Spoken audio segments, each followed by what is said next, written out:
কয়েক টুকরো কাপড় দিয়ে আজকে টেবিল ম্যাট বানিয়ে দেখাবো। এই যে গোল কাপড়গুলো আমি ২ ভাঁজে ভাঁজ করে সেলাই করে নিয়েছি। এখন একটা ৪ কোনা ভাঁজের কাপড় নিয়েছি, এটা ৮ ইঞ্চি। এখন এটা নিয়েছি ৭ ইঞ্চি, আরেকটা নিয়েছি ৫ ইঞ্চির চেয়ে একটু বেশি। এখন আমি এগুলাকে ৪ ভাঁজে ভাঁজ করে কেটে নেব ২ টাই গোল করা অংশগুলো। এগুলা কিন্তু আমি আবার সেলাই করে নিয়েছি। তো আপনারা সেলাই করে নিয়ে উল্টিয়ে নেবেন। খুব সহজেই কিন্তু উল্টানো যায় কাটার পরে।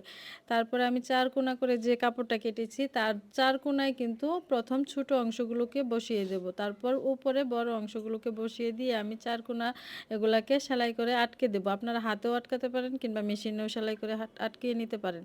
আটকানোর পরে ৪ কোনা কাপড়টা আমি আরেকটা উপরে দিয়ে আমি মাঝ বরাবর বসিয়ে সেলাই করে নিয়েছি। এখন উল্টানোর পরে আমি মাঝ বরাবর একটা গোল কাপড়ের টুকরো দিয়ে দিব আর ভিতরে বক্রম দিয়ে দেব শক্ত হওয়ার জন্য।